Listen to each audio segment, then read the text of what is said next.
오늘 함께 야고보서 강의 20번째 시간입니다. 위로부터 내려오는 지혜로 말을 회복합시다 라는 제목의 말씀을 가지고 함께 은혜 받기를 원합니다.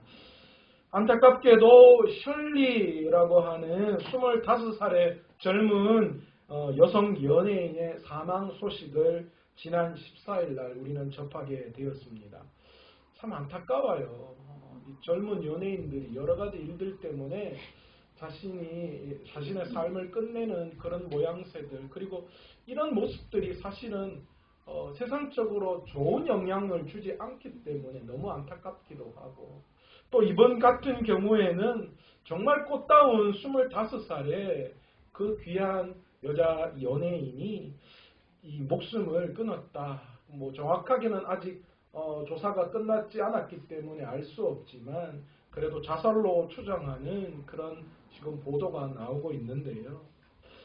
이 25살의 이 젊은 이 청년을 죽음으로 몰았던 이유는 다른 것이 아니라 연애 활동 시작부터 내내 그의 이 꼬리표처럼 달고 다녔던 악플 때문이었다라고 합니다. 악플이라는 것은 자신의 글이나 활동에 대해서 좋지 않은 평가의 글을 남기는 것을 우리는 악플이라고 합니다. 여러분 잘 아시죠? SNS나 여러 가지 것들을 통하여서 어떤 주제나 이야기들 또 활동들을 볼 때 거기에 엄청난 악플들이 달리죠.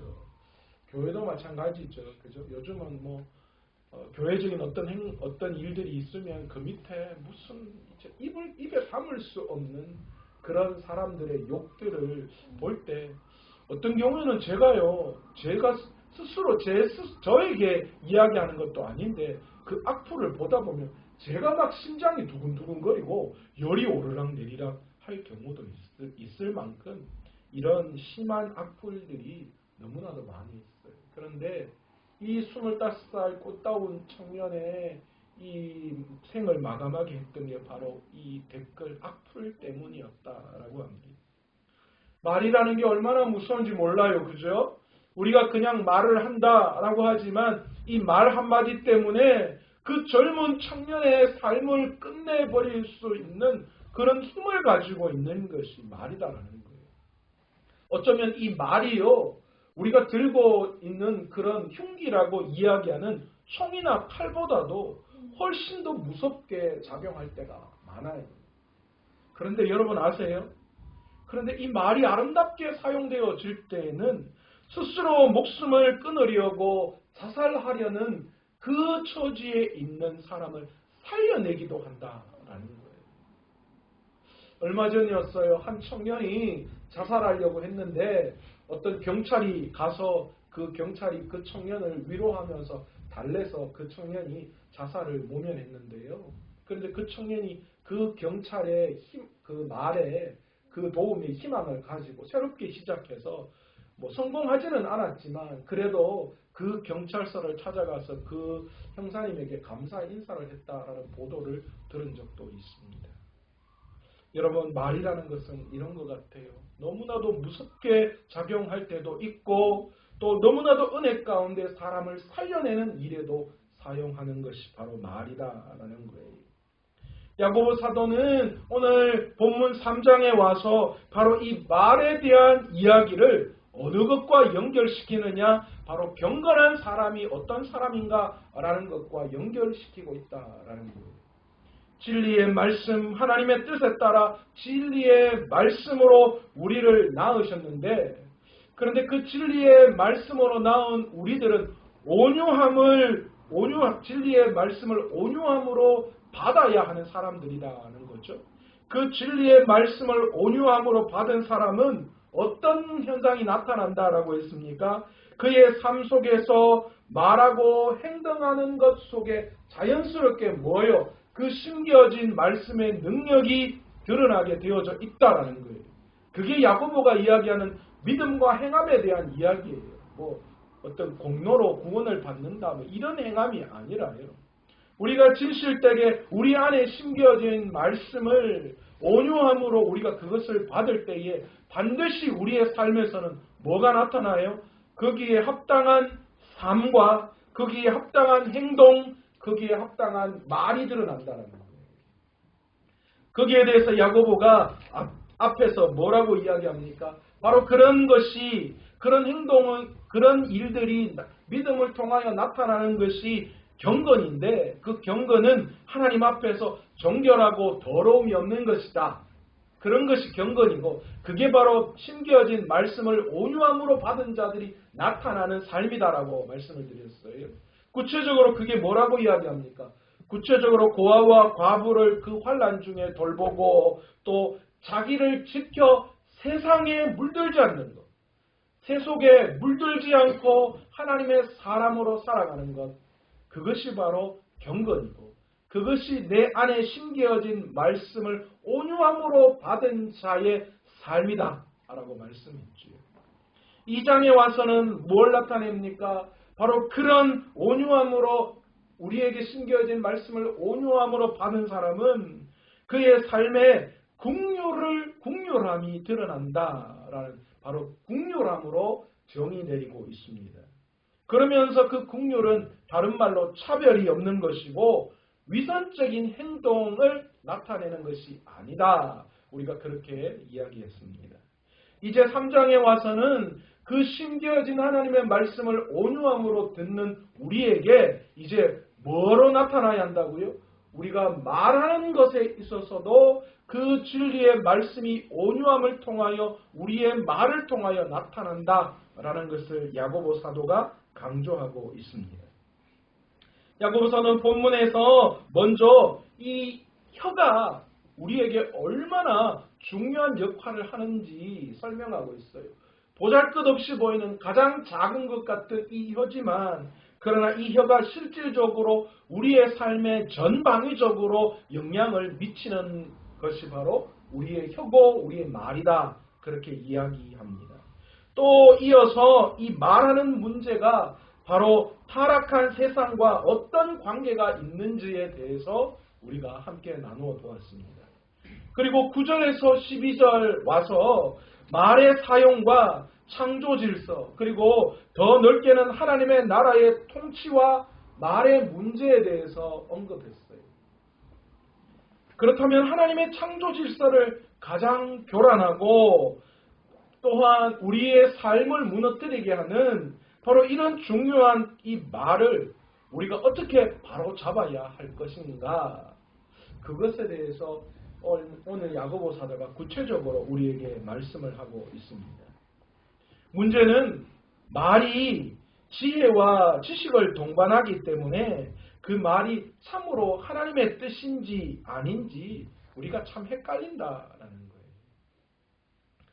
그래서 야고보 사도는 먼저 우리가 어떻게 하면 이런 말의 올무에서 벗어날 수 있을까라는 것에 대해서 이야기를 합니다. 야고보 사도는 먼저 지혜와 총명이 우리의 말 속에 있어야 한다. 그렇게 이야기합니다. 우리가 우리 안에 심겨진 말씀이 온유함으로 드러나기 위해서, 온유함으로 받은 사람들의 삶에서 우리의 말은 지혜와 총명이 있어야 하는데, 그런데 놀라운 건 이 지혜와 총명이 하나님에게만 속해 있는 것이 아니라 세상 속에서의 지혜와 총명도 있다라는 거예요. 세상의 지혜와 총명으로도 우리는 말할 수 있어요. 우리 다 그렇게 말하고 있잖아요. 초대교회 당시 거짓 선생들, 우리는 그들을 향하여서 야고보 사도가 이야기한 말을 알고 있습니다. 3장 1절에 보시면 야고보 사도가 뭘 이야기해요? 많은 사람이 선생이 되려고 하지 마라. 많은 사람이 선생 되려고 하지 마라. 그렇게 이야기했어요. 이 거짓 선생은 세상의 지혜와 총명으로 세상적인 욕심과 욕망을 채우려고 했고, 그 결과 성도들 간에 어떤 일이 일어나요? 분쟁과 다툼을 일으키는 자들이었다는 거예요. 여러분, 지혜에도 선한 지혜와 악한 지혜가 있어요. 하늘에 속한 지혜가 있는가 하면 세상에 속한 지혜가 있다라는 거예요. 그렇다면 세상 지혜와 하늘에 속한 지혜를 우리는 어떻게 구별할 수 있을까요? 야고보 사도는 세상에 속한 지혜는 시기와 다툼을 동반하고 소란과 악행으로 끝난다, 그렇게 말씀하고 있습니다. 또한 선을 이루려는 목적에서 나오는 것이 아니라 이기적인 마음에서 나오는 것, 바로 그 지혜의 출발점을 보면 이것이 세상적인 지혜와 총명인지 아니면 하늘에 속해 있는 지혜와 총명인지를 우리가 구분할 수 있다라는 거예요. 첫 번째 뭐예요? 우리가 말할 때에 시기와 다툼, 소란과 악행이 일어나면 그것은 세상 지혜와 총명으로 말하는 거예요. 또한 그 목적을 보면 알 수 있다라고 했죠. 그 목적이 하나님의 나라를 이루는 것이 아니라 내 육신의 소욕, 이기적인 마음으로부터 그 목적이 시작된다면 그것이 바로 세상과 세상에서 나타나는 지혜와 총명이다라는 거예요. 사실 빌립보 교회의 유력한 두 일꾼인 유오디아와 순두개도 사실은 이 봉사에 대한 경쟁적 열심 때문에 오히려 교회 안에서 분란을 일으켰습니다. 그래서 이들 모두가 다 시기와 다툼에서 출발된 헛된 지혜의 발단임을 우리는 알 수 있어요. 하나님 앞에서 열심한다라고 했던 그 두 열심이, 그 열심이 어디에 속했어요? 세상에 속했어요. 경쟁적으로 네가 잘하나 내가 잘하나 그런 식으로 경쟁이 되면서 결국은 뭐가 나타났어요? 교회 안에서 시기와 다툼이 나타났죠. 그러니까 야고보식으로 이들의 그 순종을 본다면 이게 뭐라는 거예요? 하늘에서 시작되는 지혜와 참 지혜가 아니라 뭐라는 거예요? 세상 속에 있는 것이다 라는 것을 말씀하고 있어요. 여러분 아세요? 세상의 지혜, 교회 안에서 주는 그런 여러 가지 세상에서 맛보는 달콤함 때문에 충분히 신앙생활 할 수 있는 거 아세요? 교회 안에서도요, 세상과 같은 여러 가지 많은 일들이 교회 안에서도 여전히 존재해요. 교회 안에서의 직분이 세상에서의 위치와 같은 권한을 가진 것처럼 생각하는 경우가 많아요.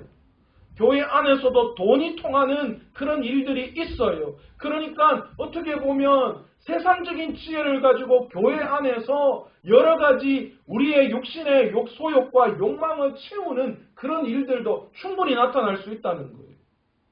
세상에서만 하는 것이 아니라 여전히 교회 안에서도 그런 세상이 주는 기쁨과 즐거움을 충분히 채울 수 있다는 거예요. 그래서 그것 가지고만도 교회 안에서 하나님의 열심, 하나님의 목표 없이도 그것만으로도 충분히 열심히 할 수 있어요. 조금 열심히 했더니만 집사님하고 잘한다 하고 또 조금 했더니만 또 직분도 주고 그러니까 뭔가 사람들이 이거 했으니까 이런 직분 받으셨으니까 하면서 그런 여러 가지 즐거움이 있어요. 또 그런 위치에 오르다 보니까 파워도 생겨요. 그러니까 내가 원하는 어떤 것들을 마음대로 할 수 있는 것들이 나타나는 거예요. 세상과 똑같이 신앙생활 할 수도 있어요. 세상 속의 즐거움들 그대로 신앙에서 즐길 수 있어요. 그러나 하나님께서는 그걸 뭐라고 이야기하신다고요? 그건 하늘에서부터 내려오는 것이 아니라 세상이 주는 악한 거랍니다. 사단이 주는 거랍니다. 여러분, 세상 지혜, 사탄이 주는 지혜는 선을 이루려는 목적이 아니라 하나님의 계획을 파괴하고 소란을 일으키는 것입니다. 그게 사단의 생각이에요. 그래서 야고보 사도는 행여 시기와 다툼에서 나온 지혜가 있다면 결코 그것을 자랑해서는 안 된다라는 거예요. 내가 만약에 어떤 정의를 이야기한다고 하지만 그 정의가 교회 안에서 시기와 다툼이 일어난다면 그것은 옳은 거 아니라는 거예요. 그거 자랑하지 말라는 거예요. 내가 이래봬도 우리 교회에 이런 게 있었는데 이걸 바로 잡는다고 수없이 많은 어떤 희생이 따랐지만 내가 이거 해결했다 아이가 그거 자랑할 거 아니라는 거예요. 그거는 시기와 다툼을 만든 것이고 야고보 사도는 오늘 그걸 가지고 단호하게 뭐라고 합니까? 그걸 자랑하지 마라. 그렇게 해서는 안 된다 라고 말씀하는 거예요. 야고보 사도는 계속해서 믿음과 행함의 원리를 말에서도 그대로 적용시키려고 합니다. 믿음과 행함, 우리가 믿은 대로 그 믿음이 우리의 삶에서 드러나듯이 우리의 말도 똑같다는 거예요. 우리의 말도 우리 안에 선한 마음, 우리 안에 심겨진 말씀을 온유함으로 받은 자는 우리의 말도 그렇게 바뀐다는 거예요. 그래서 그 말 속에는 결코 시기와 다툼이 나타나지 않는다는 거예요. 거짓이 나타날 수 없다는 거예요. 믿음에는 반드시 행함이 따라야 하듯이 지혜에도 반드시 그에 상응하는 선한 열매가 반드시 나타나는 거예요. 여러분, 만약에 믿지 않는 가족들에게 복음을 전가하는데 여러분 그 복음이 통하지 않는다면 여러분의 삶을 다시 한번 돌아봐야 돼요. 여러분의 언어가 어떤지, 여러분의 믿음의 삶이 어떤지 봐야 돼요. 맨날 교회 갔다 와서 짜증내고 신경질 내고 그러면서 밥상에서 또 기도해요. 그러면 예수 안 믿는 남편, 아내가 볼 때 그 뭐로 보이겠어요? 시큰 짜증내고 기도해놓고 뭐 지금 기도한다고 아이고 여러분 그건 아니에요. 그런 거 아니잖아요. 여러분 그래놓고는 남편과 아내가 안 변한다고 해요. 가보면 그 모양이에요. 그런데 안 변한대요. 안 변한대요. 제가 그렇게 이야기했어요. 집사님이 변해야 돼요. 집사님이 안 변하면 남편 안 변해요. 남편이 안 변하는 게 아니라 집사님의 문제가 있다. 그렇게 말씀드렸어요. 여러분, 우리가 지혜가 있다. 우리 안에 심겨진 말씀이 있다. 그러면요. 우리 안에 나타나는 말과 행동이 다른 거예요. 그게 바뀌어져야 해요. 그래서 내 삶에 선한 열매가 맺어져야 해요. 내가 내 모습을 보고 자식들과 아내와 남편들이 변화받아. 이야, 저 사람 교회 가더니만 완전 달라졌다. 야, 누가 아빠 와지라노. 교회 가더니 사람이 달라졌다. 그런 말 나올 때에 그게 영향력이 나타나는 거예요. 뭐라도 달라져야지. 믿음은 우리의 삶을 변화시키니까요. 믿음은 우리를 행함으로 드러나게 하기 때문이죠. 만약 지혜와 총명이 있어서 그에 합당한 온유함이 선한 삶의 열매로 늘어나지 않는다면, 그래서 자꾸만 우리가 말할 때마다 시기와 다툼이 있다면 스스로 선생이라고, 스스로 말 잘하는 사람이라고 자랑하지 말라는 거예요. 지혜와 총명의 말은 단순히 말을 잘하는 것에 있지 않습니다. 그래서 막 아주 그냥 청산유수처럼 말을 매끄럽게 깔끔하게 막 진짜 쏙쏙 들어오도록 한다고, 여러분 그것이 지혜와 총명의 말을 한다라고 말할 수 없어요. 한국교회가 한동안 담임 목사를 청빙하는데 유학파 목사님을 선호했어요. 그래서 담임 목사님 청빙할 때마다 서류에서 유학파 목사님에게 대거 점수를 줬어요. 그래서 한국교회 유학파 목사님들이 이제 담임 목회를 하셨는데, 그런데 어느 순간인가 교회 안에 여러 가지 힘들고 어려운 일들이 너무 많은 거예요. 유학파 목사님들 설교는 잘하고 학문적으로는 뛰어난데 교회 안에, 한국교회 안에 물정을 모르는 거예요. 너무 힘들고 어려운 거예요. 그래서 완전히 바꿔버렸어요. 이제는 성도님들이 이 목사님 청빙할 때에 유학파 이제 안 된다. 유학파는 빼고 이제는 자기 교회 출신 아니면 누군가에 의해서 검증된 목사님을 선출한다. 그렇게 돼서 한동안은 출신 교회 교역자, 예를 들자면 부교역자 생활을 했다거나 그 교회에 아주 잘 아는 사람을 통하여 그 사람의 신앙이 검증된 사람을 목회자로 뽑는 그런 일들도 한동안 많이 일어났습니다. 왜 이런 일들이 일어났을까요? 단순히 지혜와 총명이라고 말을 잘하거나 무언가 많이 알아서 무언가 많은 것을 제시한다고 해서 그것에 영향이 있지 않다는 거예요. 여러분, 목회자도 말 잘하고 성경의 지식을 많이 아는 거, 그것도 물론 중요해요. 그것도 아주 중요한 것 중에 하나예요. 그러나 그 알고 있는 그 말씀에 대한 지식과 여러 가지 그 모든 장점들이 그의 삶을 통하여 드러나지 않는다면 그것은 아무 소용없는 거예요. 말에 있어서 지혜와 총명이 합당한 온유함으로 그의 삶에 드러날 때 그게 능력 있고 역사를 일으키는 거예요. 옛날 목사님들보다 요즘 목회자들 정말 설교 잘해요. 여러 가지 자료들이나 이런 것도 많기 때문에요. 옛날 목사님은 한 번 가끔 가다가 그냥 말도 안 되는 이상한 비유나 이런 걸 드시는 경우가 많아요. 근데 다 그때 뭐 하셨어요? 다 아멘 했잖아요. 삭개오 뽕나무 사건 모르시죠?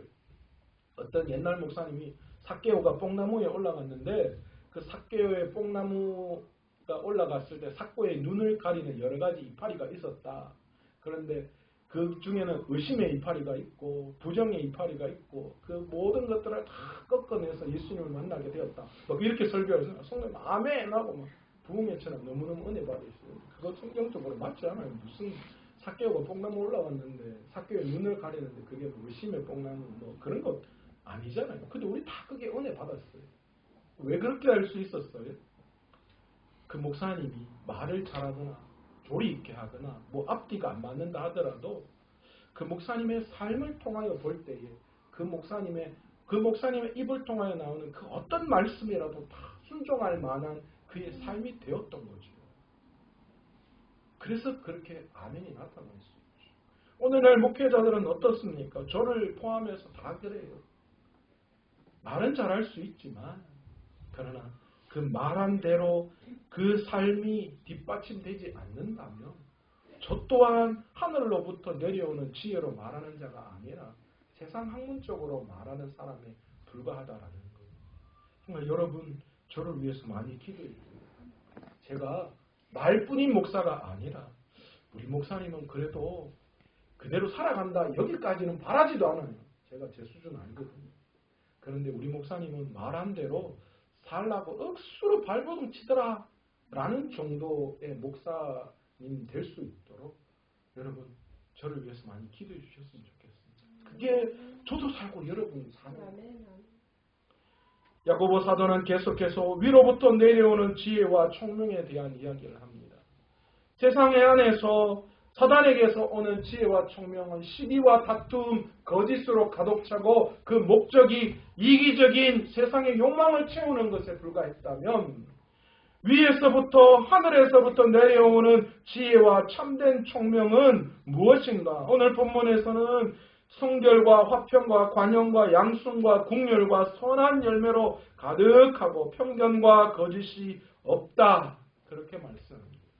바로 이런 것들이 위에서부터 내려오는 지혜와 총명이다라는 거예요. 여러분 이거 읽을 때 여러분 뭔가 떠오르는 구절들이 없습니까?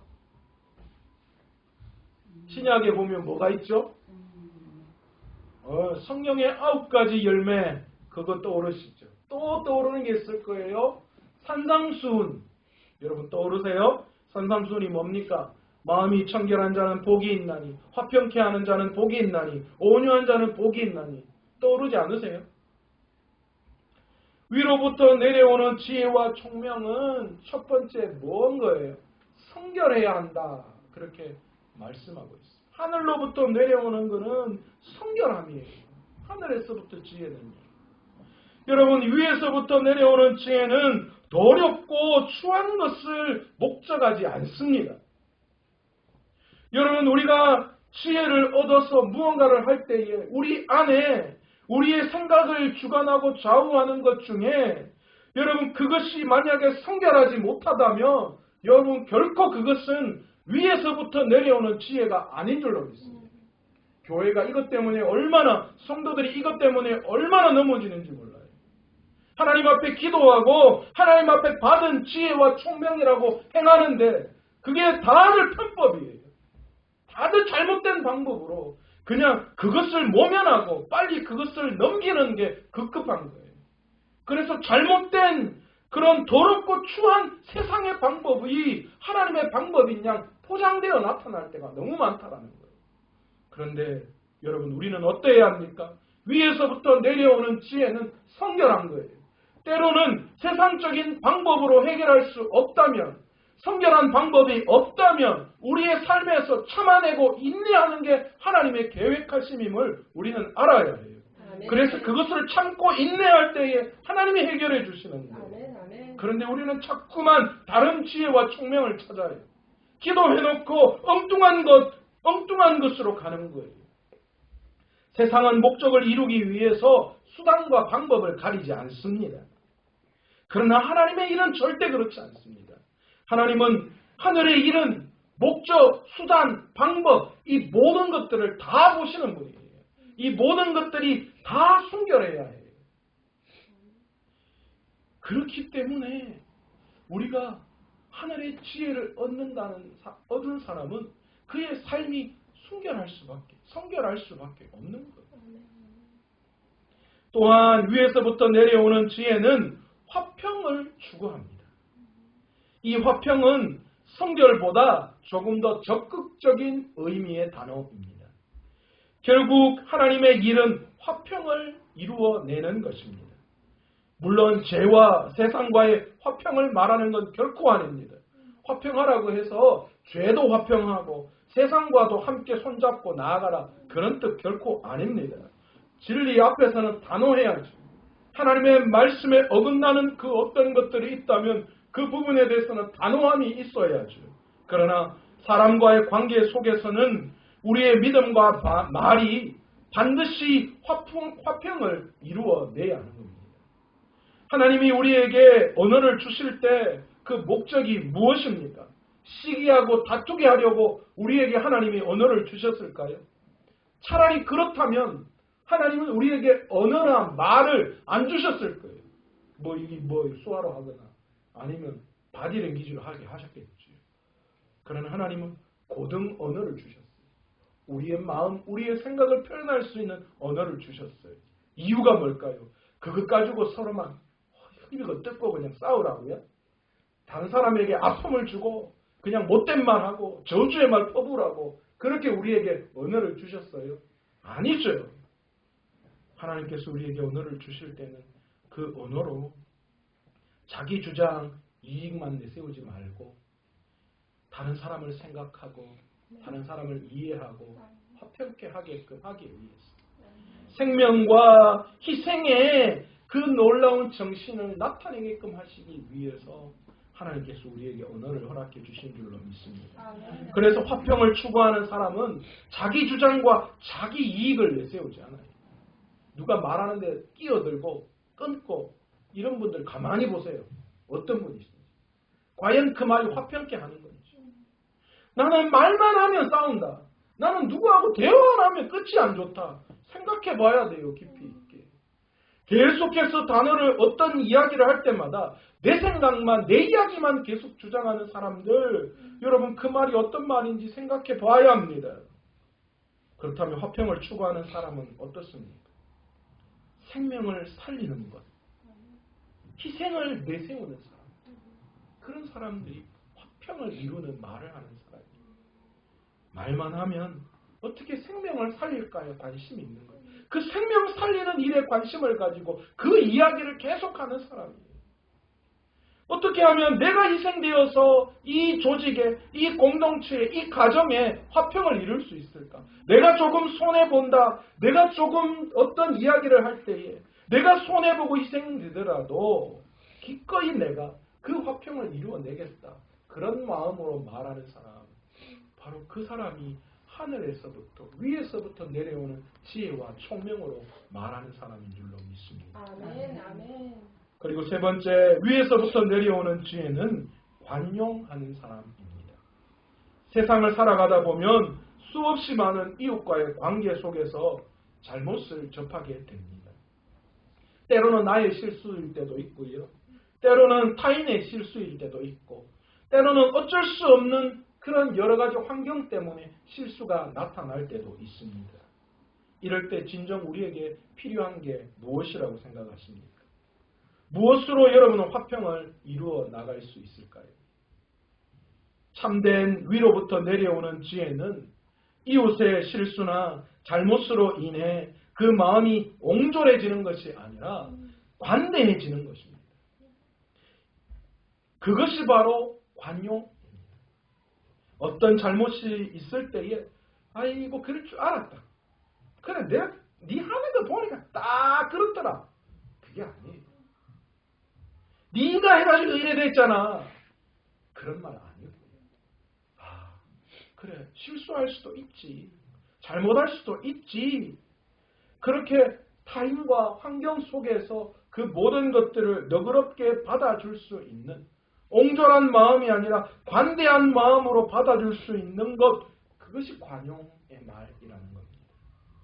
야고보 사도가 야고보서를 통하여서 계속 이야기하는 경건, 즉 마음에 심긴 하나님의 말씀을 온유함으로 받은 사람은 바로 국률이 나타나야 함을 계속 강조하고 있지요. 이것과 일맥상통한 거예요. 내 안에 심겨진 말씀을 온유함으로 받은 사람은 반드시 국률이 나타나야 하듯이 내 안에 심겨진 말씀을 온유함으로 받은 자의 말 속에는 반드시 뭐가 나타나야 한다고요? 관용이 나타나야 한다라는 거예요. 그게 바로 위에서부터 내려온 지혜와 총명으로 말하는 자라는 거죠. 이것은 단순히 죄에 대한 정당성을 부여하거나 죄를 가볍게 여기라는 말 아닙니다. 어떤 죄를 지었을 때 아이고 그래 죄를 지을 수도 있지 뭐 어쩌나 그러면 이런 말 아니에요. 이건 관용 아니에요. 인지하되 그것을 비난하거나 정죄하지 않는 게 관용이에요. 어떤 죄를 지었다면 아이고 내가 관용의 사람이라고 괜찮다 나도 죄 짓는다 막 됐다 이거 아니에요. 내가 어떤 사람이 죄를 지었다면 그 죄 지은 사람을 향하여 어떻게 해? 그렇다면 하나님 앞에 우리가 회개해야지. 우리가 회개하면 하나님 용서해 주실 거야. 그래 그게 절망 아니야. 우리 죄 지을 수 있지. 그러나 우리가 다시 일어나야 해. 하나님 앞에 나아가서 주님 앞에 회개하고 자복할 수 있도록 도와주고 권면하는 거예요. 네 죄 지었지? 그래 꼴 좋다. 네 11조 안 냈지? 딱 봐라. 이번 달에 11조만큼 빵꾸 난다. 잘 봐라. 여러분 관용 아니에요. 11조를 안 냈다면 하나님의 것인데 하나님에게 돌려야지. 그게 신앙이잖아. 이해하고 관용하고 감사주고 할 수 있도록 믿음으로 할 수 있도록 권면해 주는 거. 그게 관용이에요. 비난하고 정죄하는 거 아니고요. 이것이 예수님의 마음이잖아요. 여러분. 예수님의 마음이 죄 지은 우리들을 변화시켰잖아요. 예수님이 끝없는 사랑, 끝없는 관용, 끝없는 용서. 만약에 예수님이 관용이 없으셨다면 우리 벌써 지옥하고 남았죠. 그러나 우리 주님께서는 끝까지 인내하시고 끝까지 참아주시고 끝까지 기다려주십니다. 비난하고 정죄하지 않으십니다. 그 주님의 관용이 우리의 마음을 변화시켰어요. 저도 예수님을 인격적으로 만날 때요.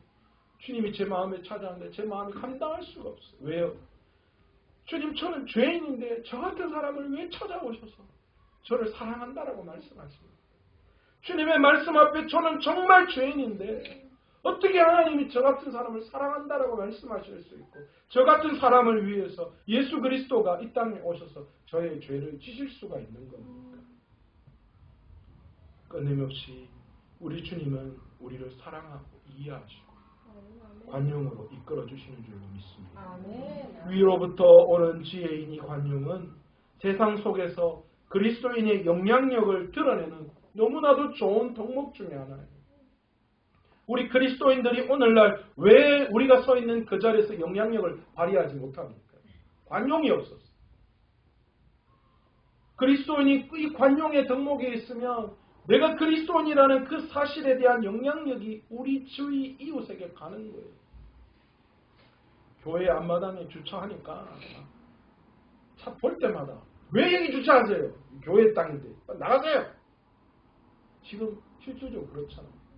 교회 예배가 없는데 교회 주차장은 그냥 모든 줄로 다 쳐가지고 자물쇠로 걸어놓고 아무도 못 되게 하는 거예요. 여러분 이게 무슨 영향력입니까? 물론 예배가 있을 때는 양해를 구해야죠. 그러나 예배가 없을 때는 누구나 할 수 있도록 공개하고 오픈해야죠. 여러분 우리의 삶도 마찬가지예요. 우리의 삶이 예수님의 이 관용이 없기 때문에 우리 안에 그리스도의 영향력이 다른 사람에게 전거되지 못하는 거예요. 우리가 왜 어디 가서 예수 믿는다고 말하지 않습니까? 혹시나 손해볼까 봐 그것 때문에 그렇잖아요. 혹시나 예수 믿는다고 내가 이야기했는데 어려움 부탁하면 그냥 안 들어줄 수도 없고 골치 아파. 그러니까 아예 말하지 말자. 그래 놓고는 교회에서 만나면 막 서로 일하고 있어요. 무슨 뜻이? 네 교회 다녔나? 니도 교회 다녔나? 서로 일하고 있어요. 여러분, 이 관용은요, 우리의 영을 살찌게 하는 거예요.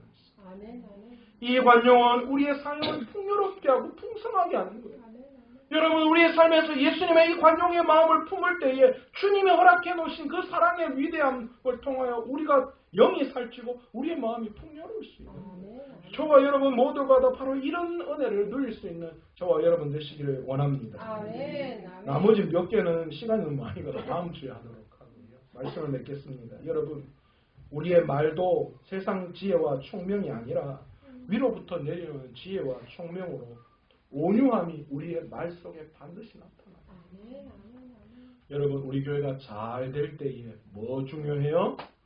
말 중요해요. 말 조심하셔야 돼요. 남들에게 상처가 되고.